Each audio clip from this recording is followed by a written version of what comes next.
Hello, these are original floating Rapalas. I thought I'd do these just because they're a superb lure that's been around for a long time. This is a 13cm one and it weighs 6 grams. And this is a 9cm one and they weigh just over 3 grams. The big one was made in Ireland and the smaller ones, the original Finnish ones. Well, they're a great lure. The only fault with them, I suppose, is length to weight. They're a difficult lure to cast. Even nowadays, if you've got very light tackle, they're still difficult to cast. You can cast them, but yeah. And the big one, which only weighs 6 grams, it's like 13 centimeters long.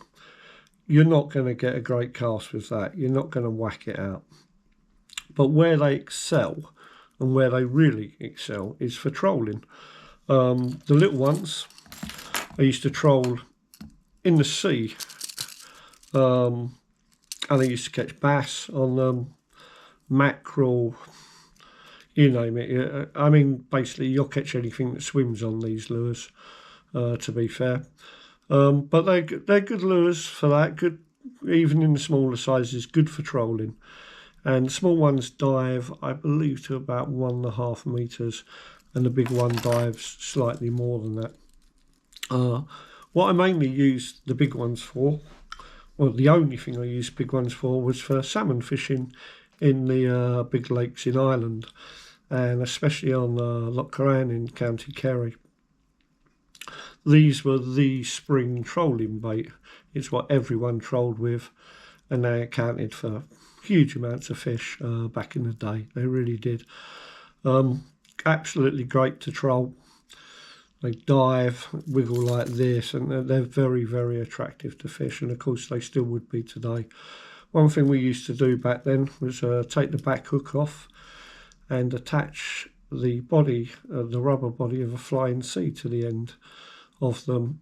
Why we did it, I can't actually remember, but we used to do it. I suppose we thought it was a added attraction, so we'd put like a red flying sea tail on here, or a black flying sea tail.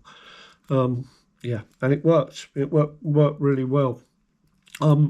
I haven't used these for a very, very long time, mainly because I don't do so much trolling nowadays, not like I used to.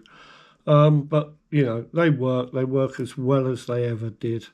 They've been around for absolutely ages. You can still buy them today, and that sort of tells you all you know about them. You know, if you're into trolling around lakes or in the sea, these are a fantastic bait. They really are.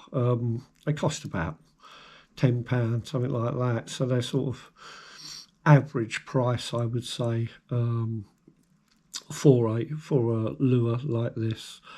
One thing I will say about Rapala, on the bigger ones where it's more important, where you know, especially if you're fishing for salmon, is change the hooks. Rapala hooks, especially on these older models, they're not great. You know, if you catch a salmon on it, it will crush the hooks, and you will have to change them. So you're better off doing that in advance, I would say. But there we go. The Rapala original floating, probably not been bettered really. When, you know, the amount of time it's been about says it all really. They're a fantastic lure. They catch anything that swims, and you know, they're as good today as they were years ago.